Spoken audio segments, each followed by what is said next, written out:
Right. So there I was, 68 years old, and apparently still naive enough to believe that family dinners wouldn't involve hostile takeovers. Just 2 days after paying for my daughter's wedding. Because nothing says paternal love quite like a 15,000-pound check. My delightful new son-in-law, Philip, rocked up at my doorstep with a notary in tow. "We've just sold this house," he announced with the sort of smug confidence typically reserved for politicians and pyramid scheme enthusiasts. "You're moving to a retirement home." Ah, the retirement home. That magical place where dreams go to die and where apparently I was meant to shuffle off without complaint. But here's the thing about being an engineer for 40 years. You develop a rather inconvenient habit of asking questions like, who exactly authorized this architectural marvel of presumption? Before we continue, please subscribe to the channel and write in the comments what time it is where you are now. Because nothing says family bonding quite like crowdsourcing your global audience whilst your offspring plots your demise. But I digress. Philip's smirk promised a swift victory over the doddering old fool, namely me. Instead, I calmly replied, "Brilliant. Let's nip by the police station first, shall they? They're frightfully interested in what I've sent them about you." Those words, dear listeners, had the most remarkable effect. Philip's face went through more color changes than a mood ring having an existential crisis. Let me rewind to where this delightful family saga truly began. Picture, if you will, the Golden Oaks restaurant. One of those establishments where the lighting is so dim you could be dining with Jack the Ripper and wouldn't know until he asked for the carving knife. Philip leaned forward, his wine glass catching what little illumination existed, and delivered his opening gambit. "Preston, Lillian, and I need our own place to start our family properly. Your house would be perfect for a young couple." The words hit me like a particularly vindictive slap from reality. Here I was, wedding cake still sweet on my tongue. Cake I bloody well paid for, mind you, and my new son-in-law was already eyeing my property like a Victorian workhouse overseer sizing up children for labor. "Philip," I said, my voice maintaining that special level of calm reserved for moments when you're contemplating justifiable homicide. "That's my home. I built it with my own hands 20 years ago." Lillian shifted uncomfortably between us, her wedding ring catching the candlelight like a disco ball at a funeral. The intimate booth suddenly felt about as cozy as a gas chamber. "But you're just one person in such a large house," Philip continued, his smile never wavering. The sort of smile that estate agents perfect just before they rob you blind. "It's not practical, and at your age, wouldn't you prefer something more manageable?" At my age, 68 wasn't exactly one foot in the grave, but Philip spoke as though I were already decomposing. The champagne flute trembled in my grip. Whether from rage or the sudden urge to introduce it to Philip's forehead, I couldn't say. "We take such good care of it," he continued, reaching across to touch Lillian's hand with the sort of practiced tenderness that politicians use when kissing babies. "Think about it. Your grandchildren playing in those rooms someday." Ah, yes, the grandchildren gambit.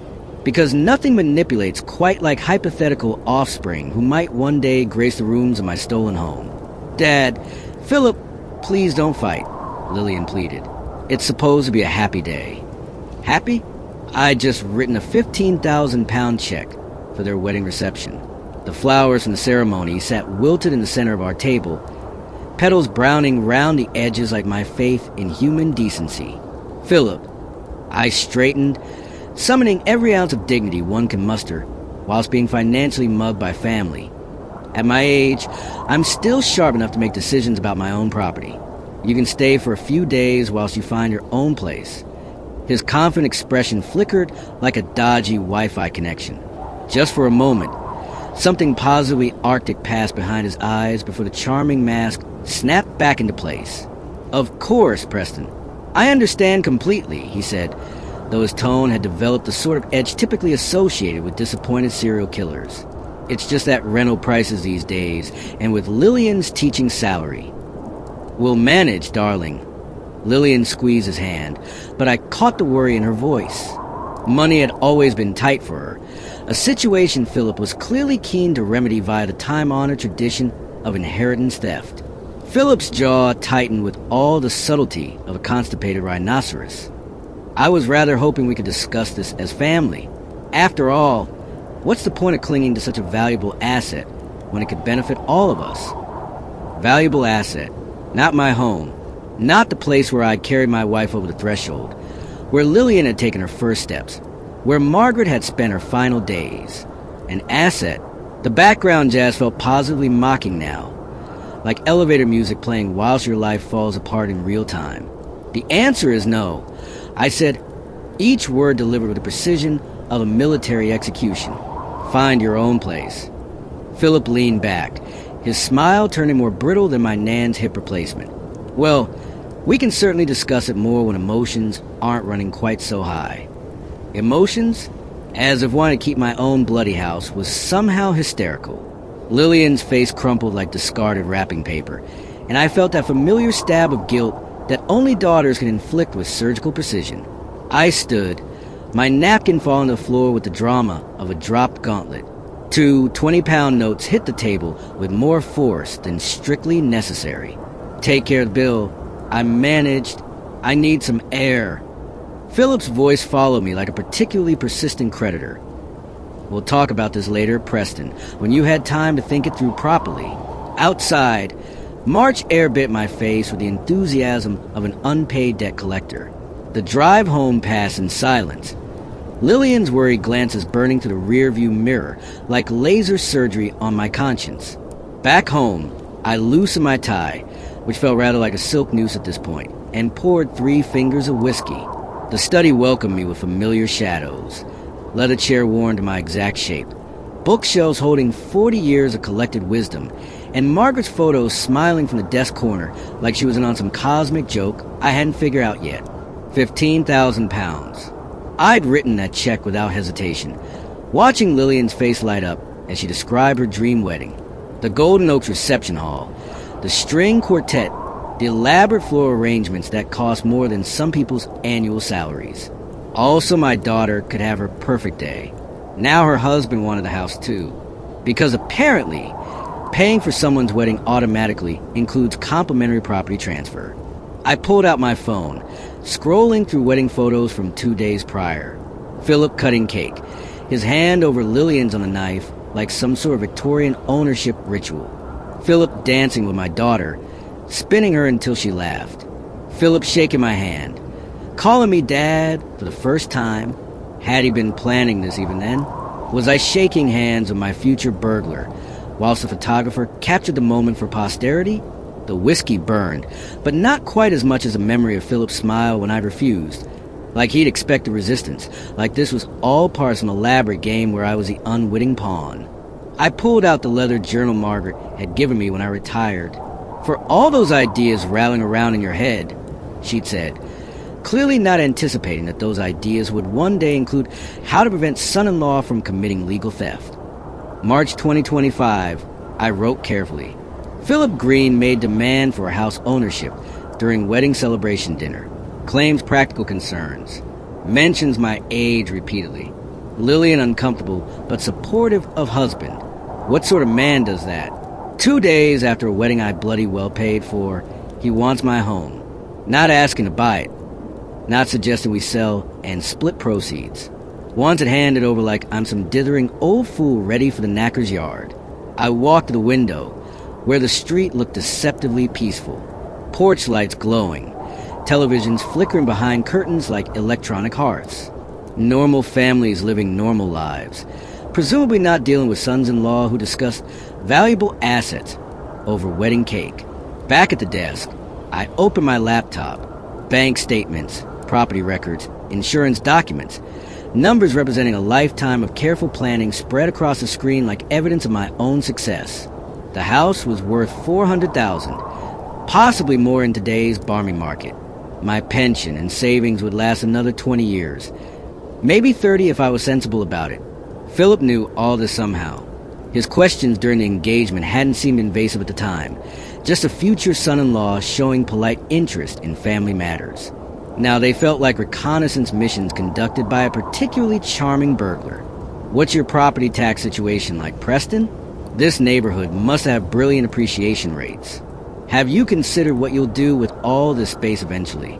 I'd answered honestly, practically bursting with pride at my financial stability, thrilled to show Lillian's fiancé that she came from secure stock. More fool me, apparently.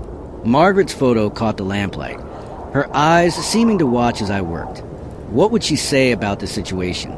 She'd always been better with people than me, better at reading the sort of hidden motives that I, in my engineering innocence, consistently missed. Trust but verify, she used to say. People show you who they are if you pay attention. I'd been too bloody delighted about Lillian's engagement to pay proper attention. Too grateful she'd found someone after her divorce 3 years ago. Too relieved she seemed settled and content. Sometimes happiness makes you stupid, a design flaw in the human operating system that really ought to be patched. Philip Green, I wrote methodically, 38 years old, business consultant, claims to help small companies improve efficiency, works from home, travels occasionally for clients, never mentioned specific companies, never demonstrated actual business knowledge during conversations. The more I wrote, the more questions emerged like mushrooms after rain. What exactly did Philip do for work? I'd never seen him in a proper office building, never heard him take business calls around the house. His income seemed adequate, but not excessive. Yet he proposed with a 2-carat ring that must have cost £20,000. Either business consulting was more lucrative than I'd realized, or Philip had access to funds that didn't appear on any legitimate balance sheet. I closed the journal and reached for my phone. Tomorrow I'd start asking questions, beginning with a call to Edward Lloyd. My lawyer had handled Margaret's estate, knew my financial situation, understood the value of discretion. Something felt wrong about Philip Green. Very wrong indeed. Like finding a ticking package on your doorstep. Technically, it might be a surprise party, but wisdom suggests treating it like a bomb. The grocery bags felt heavier than usual as I pulled into my driveway Thursday afternoon. 2 days of restless sleep since that restaurant confrontation had left me feeling like I'd been worked over by a particularly vindictive physiotherapist. Every shadow seemed to hide new threats to my peace of mind. Cecil Brown straightened from his flower bed as I stepped out of the car, his weathered face wearing the expression of a man with urgent news to share. The sort of expression that immediately puts one on high alert, like hearing your full name shouted by your mother when you were 7. Preston, he crossed from his yard to mine with quick steps. I need to tell you something rather important. I set the groceries on my car's hood, Cecil's former police instincts evident in his serious tone. What's going on? Yesterday afternoon, Philip brought someone to your house. Cecil glanced toward my front door, then back to me with a sort of look that suggested I wasn't going to enjoy this conversation. Business type in a suit, carrying a briefcase and some sort of measuring device. My blood went cold faster than a British summer holiday. What were they doing exactly? Walking around a property, measuring things, taking photographs. The fellow was writing everything down in a notebook. Cecil's eyes narrowed with professional suspicion. Looked like a professional assessment to me. Very thorough job. The groceries suddenly felt about as significant as yesterday's newspaper. How long were they there? About an hour, perhaps longer. Philip had keys, let him inside as well.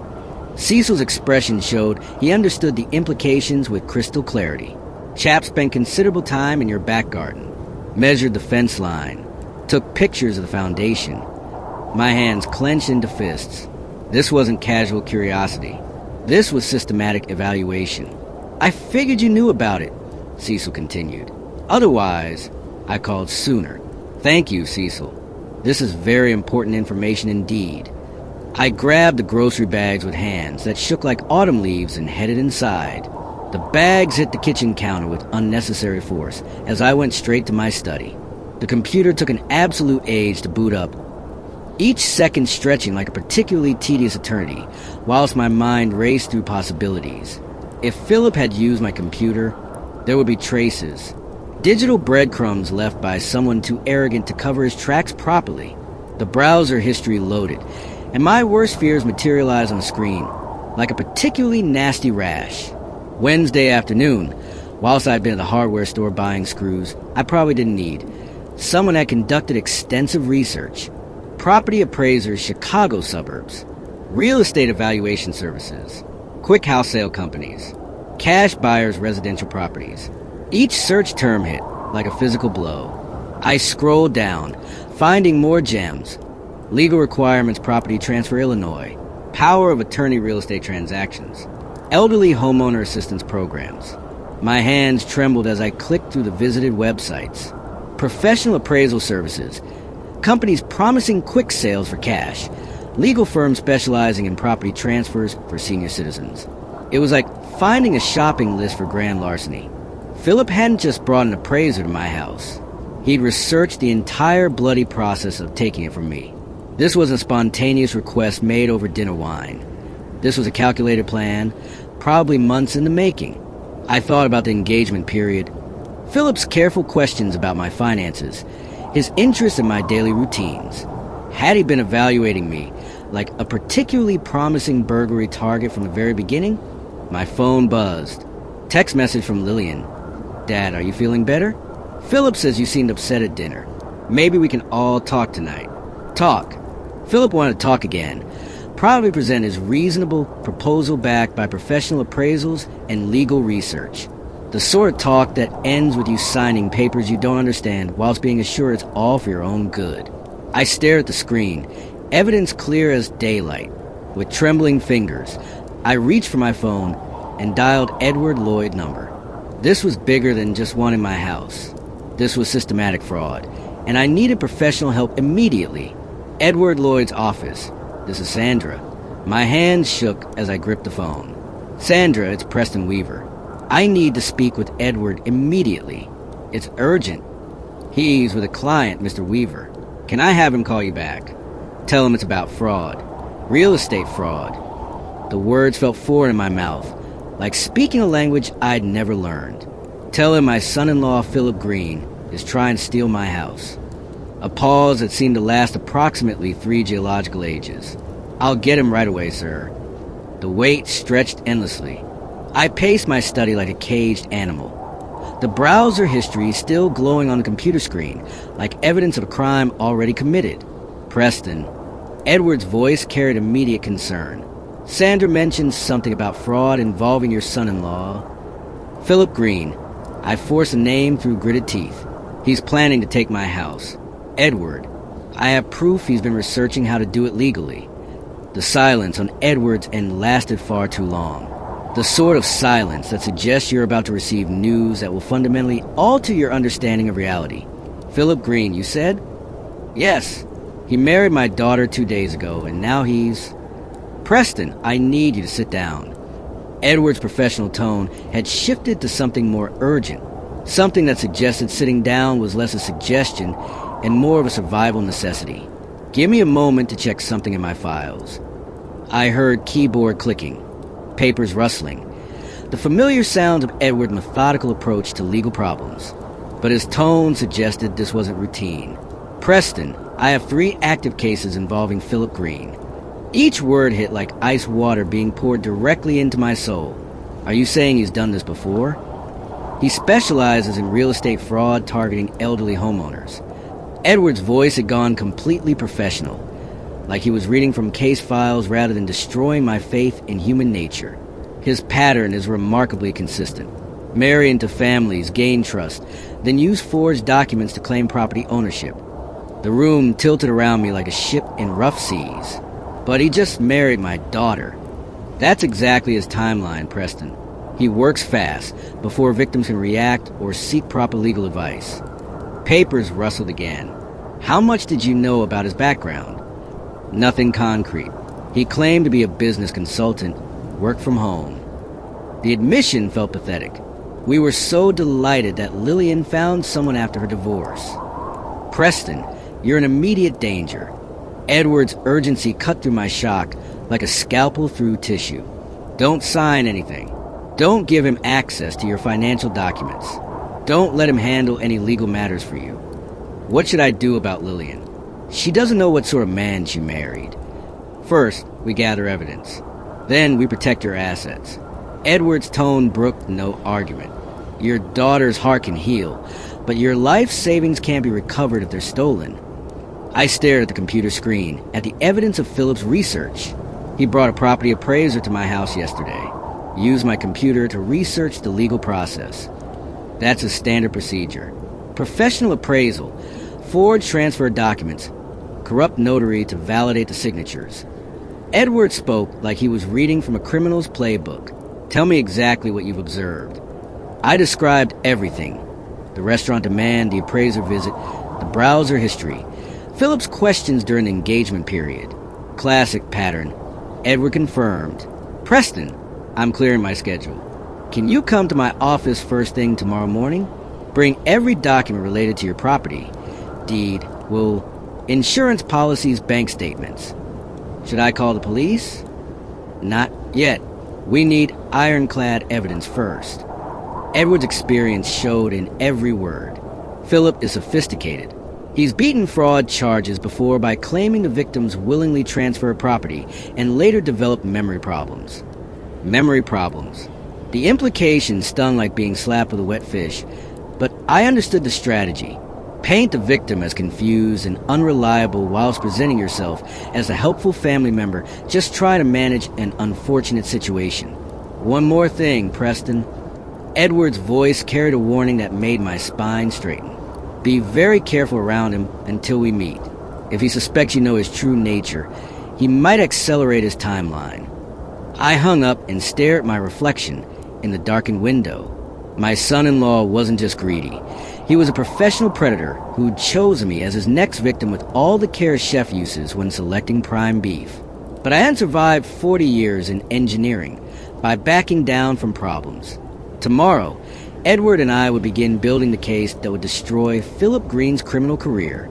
As I reached for my safe combination, I heard Philip's laughter from the kitchen, and for the first time since the restaurant, I smiled, let him laugh whilst he could.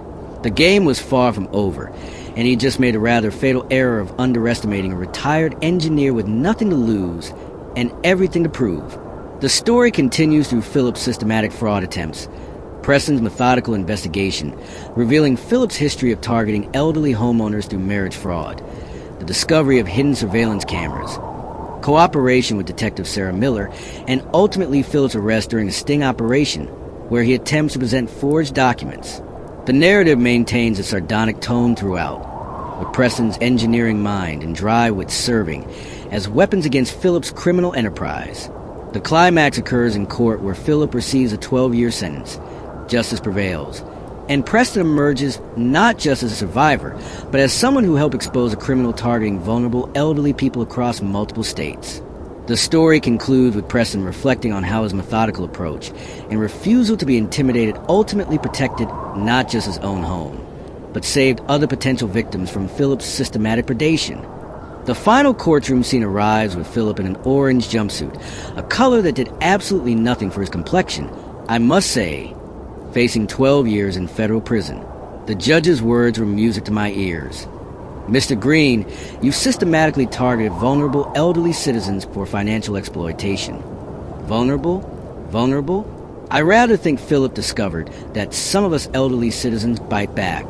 As Lillian and I drove home from the courthouse, she squeezed my hand. Dad, what's next for you? I thought about speaking engagements for elder fraud prevention, about helping other victims find their voice, about using my engineering mind to solve problems beyond just my own domestic security. Whatever comes next, I said, I know I can handle it. At 68, I'd learned that protecting family requires not just love, but strategic thinking, careful preparation, and unwavering determination. Sometimes that combination is exactly what justice needs most. My house was safe. My daughter was healing. And Philip Green would spend the next dozen years remembering the old man who refused to be his victim. Rather satisfying, really,